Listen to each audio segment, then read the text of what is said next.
Pemirsa, kelompok supporter PSM Makassar berharap dengan dipanggilnya sejumlah pemain PSM ke timnas diharapkan mendapat menjadi pilihan pelatih untuk memberikan waktu bermain bagi para punggawa PSM sebelum bertanding pada ajang AFC.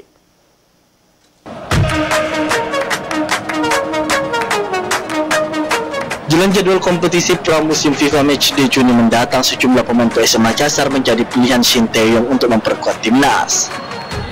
Dipanggilnya sejumlah nama pemain PSM turut diapresiasi sejumlah pihak, terutama dari kalangan kelompok supporter. Panglima dari kelompok Laskar Ayam Jantan Uki Nugraha mengaku merasa senang saat mengetahui ketiga pemain PSM Makassar dipanggil untuk membela timnas Indonesia. Ketiga pemain PSM tersebut yang dipanggil diantaranya Reza Arya Pratama, Yaakob Sayuri, dan Yance Sayuri, yang diharapkan dapat memberikan kontribusi besar pada timnas nantinya saat bertanding. Daeng Uki, sapaan akrabnya, berharap dengan adanya pemanggilan sejumlah pemain diharapkan pelatih timnas dapat memberikan jam lebih untuk bermain, apalagi mengingat para pemain PSM nantinya akan bermain di AFC.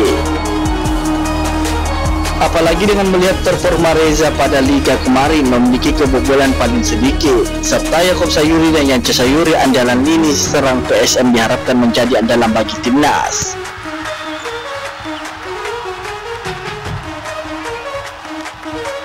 Dan tentunya kesyukuran tersendiri bagi kita supporter, apalagi yang kita tahu ada 3 pemain kita yang dipanggil untuk memperkuat timnas nantinya. Namun seperti kita ketahui juga ya, karena pemusatan latihan kan tanggal 5 ya, tanggal 5, terus pertandingannya itu kita di tanggal 6. Nah, sebagai supporter tentu kita berharap PSSI dalam hal ini bisa memberikan kebijakan ketiga pemain kita, Yance bersaudara ini, Yaakob Yance Sayuri bersaudara ini, dan seperti kita tahu ya, alhamdulillah kiper kita si Reza itu dipanggil juga. Mudah-mudahan ada kebijakan lah dari PSSI seperti itu. Sebelumnya PSSI telah resmi merilis 26 pemain timnas Indonesia untuk FIFA Matchday Juni 2023. Ardi Jaho, Celebes TV.